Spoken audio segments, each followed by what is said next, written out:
All right, welcome back to Beach Chair Chats. My name is Brian Kaiser here today, and I have a great guest today who's a great storyteller, Peggy Sweeney-McDonald. How are you today, Peggy?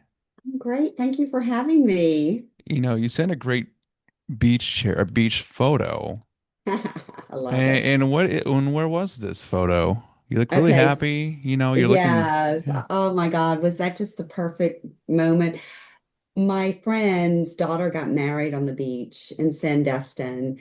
And that was, I guess, 3 years ago this month. Yeah, 3 years ago this month. I can't believe.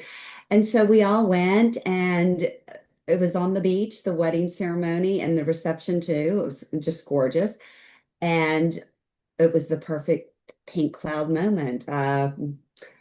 My mom's spirit was right there with us. We were with my dad, who's now 90, and we were all like, "Look, mom's here."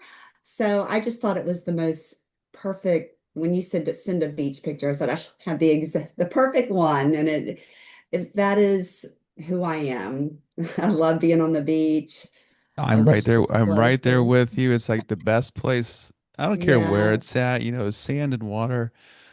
This morning, fun fact, because I've been recovering from an injury and I'm probably milking it for what it's really worth. And I went and did a kind of a half cold plunge in the ocean. It's Oh 48 wow. degrees. You're down in Louisiana, right? Yeah, Correct? so our closest beautiful beach is over in Florida, Pensacola. Well, Yeah. Gulf Shores, Alabama is pretty, but that Sandestin with that white sugar Hmm. sand is just, stunning. And I feel spirit there. I just feel at peace when I'm at the beach, like I know you do. This is what inspired this whole podcast. The idea of, well, one, stories because they happen. There's just freedom in this life, and it's just relaxed, right? And you can be yourself. But also the idea of the pink clouds, right? You have the Yes. picture with the pink clouds, the idea of the pink cloud moments. And you wrote some stuff about that. Talk a little bit about the pink cloud moments. Well, when my grandmother passed away, she loved pink.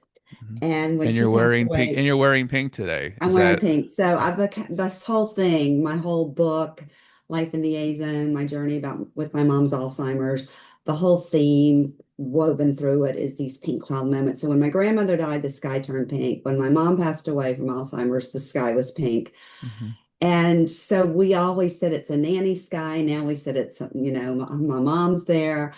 But there was this day that during the caregiver journey with my mom, I actually said one day I need help. We had moved back from LA. I had been gone for 36 years from Louisiana, and we moved back and we moved in with my parents. And I had no idea. I had caregiver was not even in my Mhm. vocabulary. I thought I was coming back to just help out.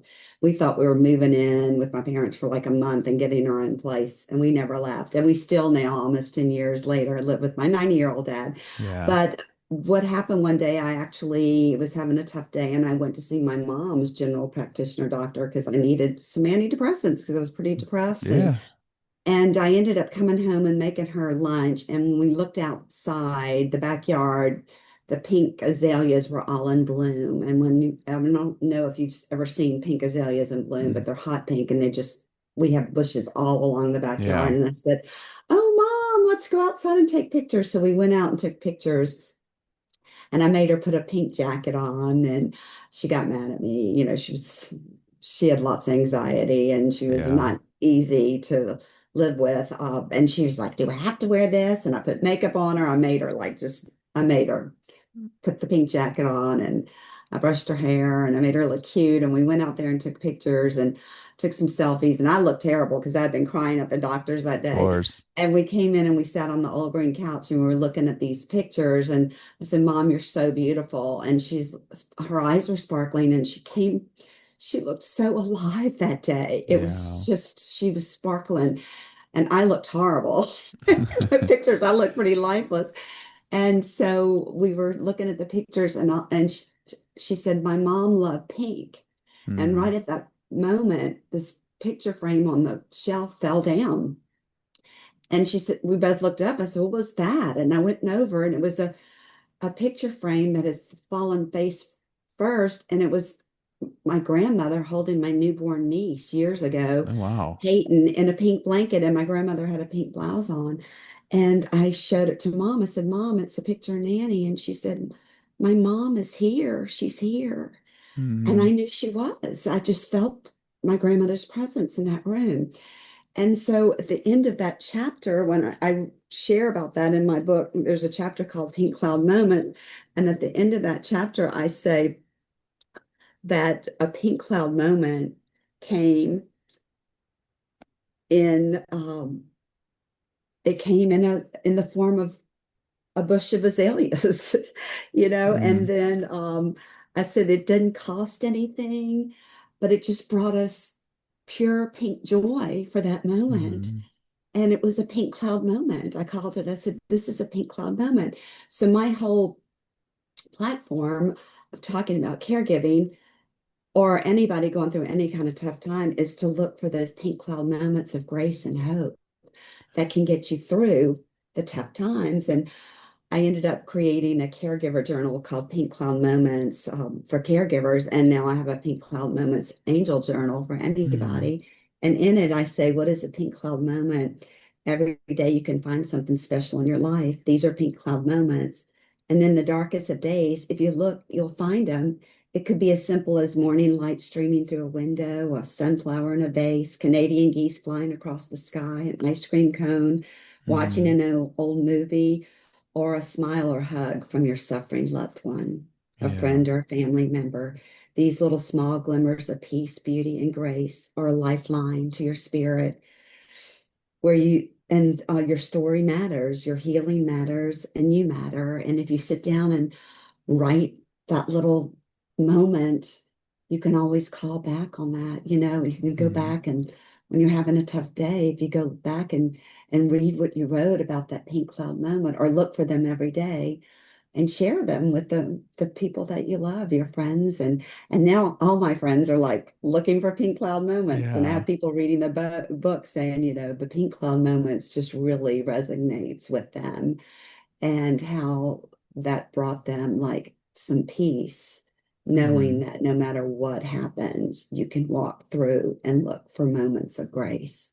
And those moments will keep you moving forward. And that's a great message too, because I had actually someone on this morning, kind of the same concept. He was a writer, and you'd see these like details of things that most people would might miss, right? You might miss these things, little things, the little details that we're so busy in this world we live in that we miss them, right? We ignore Yes. them. And you have, of course, the relation, between pink and what it means for you, so you have that intention, or you see it. Even if you're probably not looking for it, it probably pops up no matter where you're at. And it has those memories. But talk about, a little bit about the caregiver aspect. Now you said your mom had Alzheimer's, was that correct? Yeah. Yeah. So we were Which living is, in LA yeah. and I came back for Easter 2016. So it's 10 years ago in April. I came back and the day while I was here for 2 weeks for Easter, there was the dreaded neurologist appointment was Hmm. happening with my mom and my three sisters still lived in Baton Rouge. So my sister, who's the attorney, the voice of reason, she said, I think we all should go when you're here, Peggy. That's when mom's neurologist appointment is. Hmm. So all three of us, my three sisters and myself and my parents, we all went to the neurologist together. And my mom was officially diagnosed that day. And then that afternoon, my husband called and told me he was laid off. He was a branch manager for a brokerage firm. He was a stockbroker. So it was almost like the universe made the decision for us. Like my husband said on the phone, he goes, I think this is going to make it a lot easier for us to move back and be there for your parents because we knew Yeah. this was coming down the pipeline. It just wasn't officially, diagnosed to that day. So it was like that one day, everything kind of like, Hmm. blew up. It's like, okay, I said, should I come home? And he said, no, enjoy the rest of your vacation. Come home in 2 weeks and then we'll get the house ready, to go on the market. So we sold our condo and 2 months later we said goodbye to our sunny California life and Hmm. drove across the country and moved in with my parents, thinking we were just going to be here for a month. And then when we saw how difficult it was for my dad, we just never left and we ended up Yeah. staying and now we're still here. My mom passed away 2019, Okay. July 2019. And so, I just really had no idea I was going to be a caregiver, Mm-hmm. but I ended up realizing, I think one day, just was like an awakening moment. This is the hardest thing I've ever been through. And I don't have children, so Mm-hmm. I've never really had to take care of anybody Yeah. but myself and Yes. be a partner to with my husband. But it was the toughest thing I ever went through. But I have to say, I am the woman I am today because of that journey. Yeah. Well, it's hard when you have to care for your parent, right? Yes. My mother right now, my parents are still alive. My dad's still a farmer in the Midwest and in Nebraska. My mom, she was a secretary for most of her life, but she was the stay home, take care of the kids. We all suspect in the family that she is going through these neurodegenerative declines, but she won't get tested. I think there's part of that stubbornness that people don't want to know that they have it, right? And they may not. And she's like, I don't want to get tested. I don't want to go into this. But we all see these things happening. It's tough to see a loved one, especially a parent, that when you look at in the memories that come with the disease itself, it's it's it's very hard for those who are closest to that person to experience it because you're still, with it, right? And the memories that come with it and seeing it and you see this decline go down in front of your eyes, right? And it's, the exhaustion, you talk about how overwhelming it is and just having those moments where maybe you talked about she had her dressed up in the pink jacket and she was feeling it, but you had like, I was like in tears and you're probably just like exhausted because you live in it, right? And you have Yes. those small moments where you just see this glimmer, like, there's my mom, right? There she is, Yes. right? And you have those moments, but the majority of it is just exhaustion. Hmm. Caregiving is not for the faint of heart. There's nothing glamorous. It's the exhaustion that you don't post on social media. It's trying to get your loved one to take their medicine. It's Hmm. trying to get them to eat. It's trying to get them to step into the shower and wear decent clothes. My mom, who was a Southern Belle, who always was matchy match and Oh just, yeah. so cute. Everything matched her purses, her shoes. And she was, reduced to wearing same clothes over and over again. No matter Hmm. how many I put the cute outfits out, she would just wear the same dirty clothes inside out, different shoes. Ugh, it was just, in fact, the whole time I was, walking through that journey with her, I kept thinking I needed to write these stories down. And when she passed, I kept thinking, now I need to write the stories. And every day I would look at my laptop and find something else to do because I guess I Hmm. just didn't have the emotional bandwidth to sit there and start writing.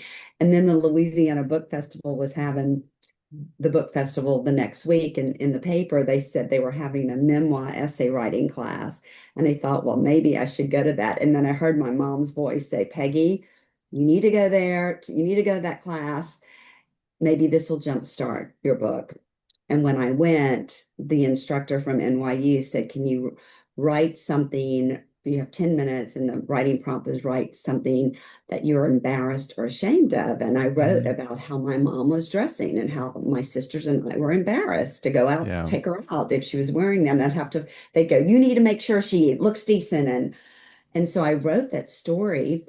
And when I read it to the class, it was just a 3 hour class. It was just like, boom, But when I read it, the instructor, I started crying. And then I looked up and everybody, including the instructor, had tears in their eyes. And she said, did you just write that? And I said, yeah. She said, you need to write your stories. They'll help so many people. So my writing is really based on being honest and being raw, and I think that's what people really relate to in these stories. But yet, as hard as they are, some of the stories to read, it's laced with stories of better times growing up and what my Of mom was course. like and what our family was like. And then those tough times. And it just makes this whole tapestry of richness of life. And I think Mm. that's what people really identify with, my honesty and my rawness and the love. It's really Hmm. my stories. It's a love story between a mother and a daughter. And it's just, just right after Mother's Day too, right? And it's, and no matter what, I think I made a post about Mother's Day. It's like, people celebrate that, but also it's a day too of pain sometimes because you might miss your mother. Maybe you couldn't be a mother. All the things that come with that day. It's almost like that reminder, Absolutely. right? Mother's Day could be Well, every day, right? But I since that know. one day, then it brings up a lot of emotions for people who experience it and you know in losing someone. But it's so it's been 2019, right? So it's been 7 years, but I'm sure she's Yeah. still with you to this day. But through the grieving process of moving forward, where are you at today with with where you're at and what you're doing today? Well, it's funny that you talked about Mother's Day because I wrote a Substack story. I'm on Substack and I wrote a story about Mother's Day and how Mother's Day looks very different. I mean, my sisters, two of them, one of them just moved to Houston, but my other two are here and they have their kids, and they have grandchildren. So there's lots of little ones. So they all had, Mother's Day with their families. So it was just my dad and Jimmy and me. And so really we didn't really, celebrate Mother's Day. So it's kind of sad, Hmm. but it's just remembering those memories and being so blessed that I had the mother that I have. Yeah. And I think I should have gone to her grave to bring her flowers. I know we did that. Her ashes are in this graveyard here, Hmm. but we didn't do that. But maybe this week I'll bring her some pink flowers and put it on the little vase that's on her grave. But I just think that sharing my stories, I keep them very much alive. Like last night, I spoke at a Baton Rouge Inner Civic Association. So I've been speaking at, and Brian, I had no idea when I wrote this book that I was going to be doing all these speaking engagements, but now I've been speaking at libraries and healthcare Hmm. associations, and just like all kinds of opportunities are popping up and sharing the stories of my mom. And then as I share them, people in the audience, are crying and laughing because they're bittersweet. And I Hmm. just realized like I'm keeping my mom's legacy so alive, you Yeah. know, through sharing my stories. And I'm still healing. My husband reminds me all the time, you didn't write this book to sell books. You wrote this to work through your grief. And that's actually a great message too, just because I think people find unique ways to deal with loss, right? Or grief, or just Absolutely. to, because you don't want to, people fear, I think, losing the memory, right? Am I going to forget this? Am I going to forget this person? Am I going to, you're not going to forget them, but I think there is that. So, you write your books because you also, now you have a podcast too, correct? Yeah. Is it the So same what thing, same concept? what Okay. happened when I started writing the stories after that class at the book festival, uh, 4 months later, COVID happened. And so I COVID. was hearing these stories about all these people who couldn't go see their parents at assisted Hmm. living or memory care. And I thought, I'm an actress. Why don't I just like podcast these Hey. stories? And so I podcast them in a walk-in closet here at the house. And I actually started putting them out because I have another book called Meanwhile Back at Café du Monde, Life Mm. Stories About Food. And that came out in 2012. And I know the book process takes a long time. So I thought, why don't I just podcast these stories? I don't need to wait for it to be a book. So I started podcasting the 20 stories from when she was diagnosed that day, which is the first podcast, episode 1, all the way through her death and her memorial service, Hmm. which is the 20th episode. And I did it during COVID and through that next year. And then I stopped because it ended. I thought it was just a limited series podcast. Well, now that the books come out, I like rebooted it and now I do like interviews or like See? share different stories. Nice. Is that, and like what has happened since. But I love, the whole thing of sharing these stories on a podcast first and now the book. It's kind of unique because my first book was Meanwhile Back at Café du Monde. It started as a live food monologue show where I would do it at restaurants. I would invite foodies to come share a Yeah. life story about food, not how to cook something, just a story that was around food. And then that was a live show that became a book. And now this was like a book, but it didn't become a book yet. And then it became a podcast. And now it's a book. And now it's also, I have the journals too. And I do journal workshops based along the whole Pink Cloud Moments platform. Well, you are busy, a busy person, a busy woman, right? And you talk about, you Yeah. just mentioned acting. So, so Yeah. I'm curious, does it kind of pivot a little bit? Talk about your acting career. Uh, What was acting like? I mean, I used to, I'll put it out there. I did musical theater. It's a lot of fun. I did it for charity through my church a long time ago. I always said I can't write a check for donations to the church. I'll just act. It was a Midwestern church, like these big, mega, massive churches. So we took the entire sanctuary, made it a stage. oh, wow. That People are sounds like, "Why are amazing. you doing this? This is wrong." But we're raising money. Back off, like. And so we performed. It was a lot of fun. So, because you get to be somebody or not, and just be a part. So, what was your acting like? Well, I wanted to be an actor since I was 5 years old, Hmm. and then I did it in high school and in college. I was speech and drama education major because my dad said you can't just be speech and drama. You have to have an education. You may have to teach.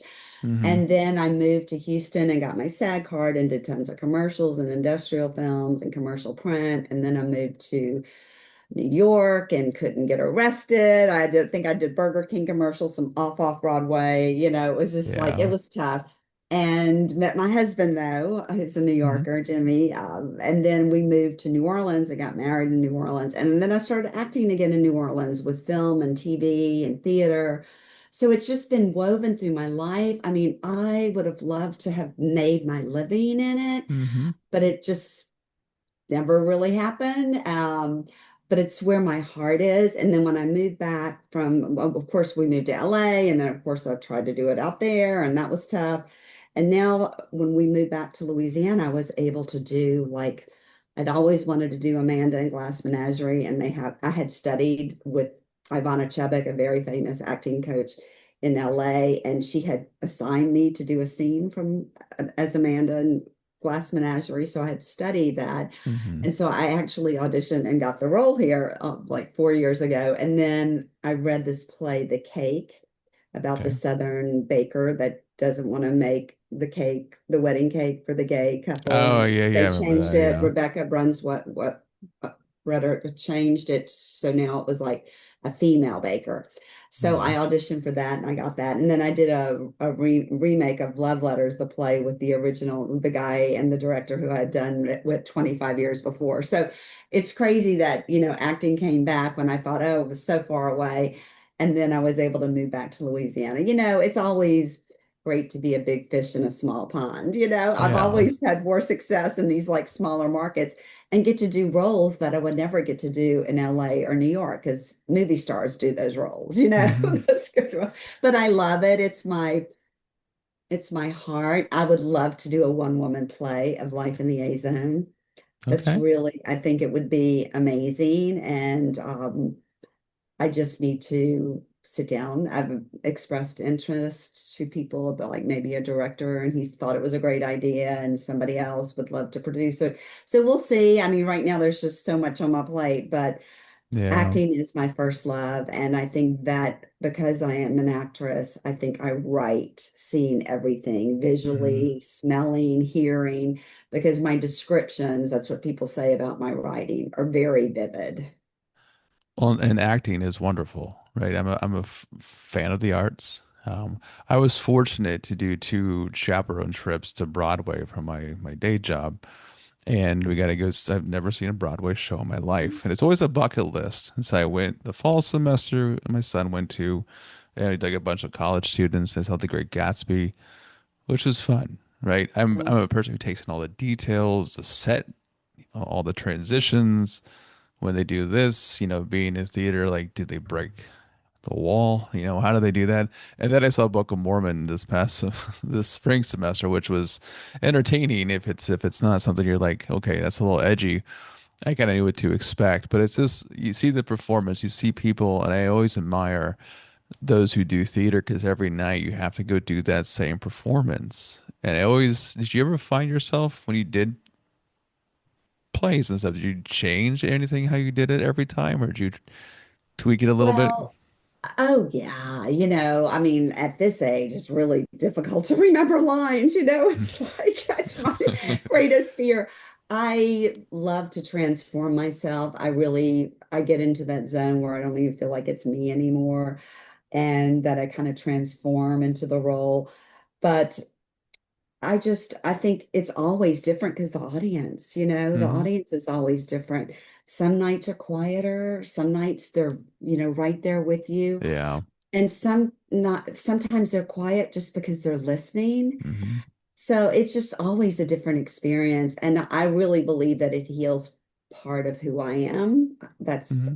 how I learned that, you use your life and you use your own pain to heal that part of you. And so each role that I've done on stage, I feel like I get to pull out part of me that still needs to be looked at, part of me, like either a childhood or, high school or some Of part of my course. life that needs to be healed and move forward. And when I'm done, it's hard to let go of those roles because they've become part of me. But I am transformed because of them. I agree with that too, because I only did 3 shows, and you're right about when you finish a show, it's kind of like it's over. Like Yeah, and all the work, I go through emotional hangover for sure. Like you it's know, hard to let it go. yeah, all the work you do, the rehearsals, the practice, the camaraderie you have with the cast, the cast parties are always fun. Um, it's just there's just something about the cohesiveness of people creating a story that captivates an audience. Right. Absolutely. And I'm always a fan of the arts. Movies are great. I love movies, but just the performance of live theater is just, you bring it. And then some people are like, I get it. Like they're quiet and they might resonate with a certain character on the stage. Someone might actually resonate with you and your role. And it's like, she spoke to me. I get it. She's my favorite character on this whole play. It's a lot of fun doing it. So I hope you do the one woman show. I think it'll happen. And if Thank anybody you. And I listens hope to you this, get back to doing theater. And look, I've always wanted to do musical theater because mhm. I can't sing.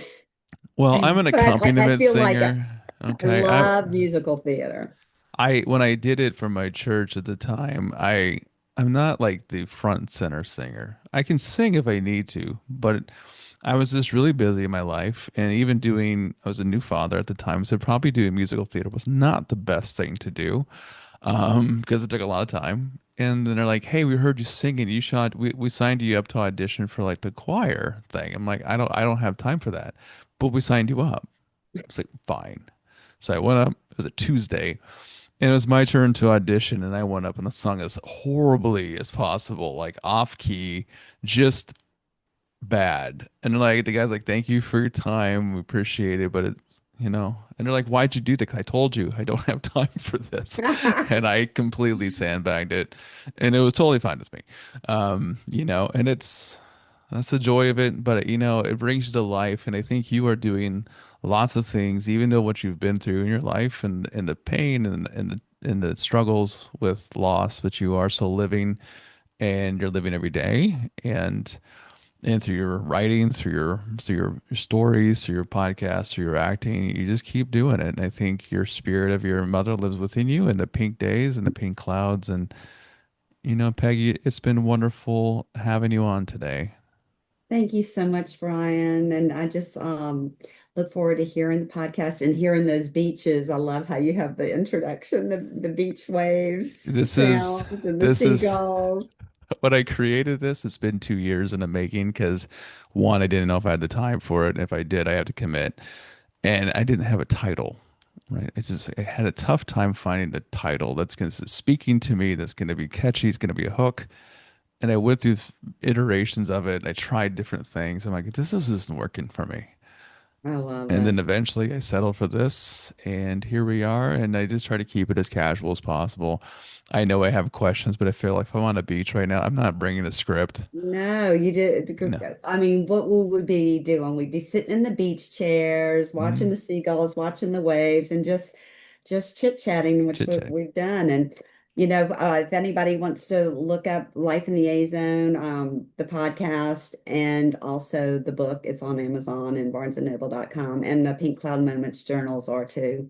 Awesome. We'll definitely get those out there and share those with everybody too when they get this up and running. But it's been a pleasure having you on today, Peggy. Thank you so much. I really appreciate it. It's been fun.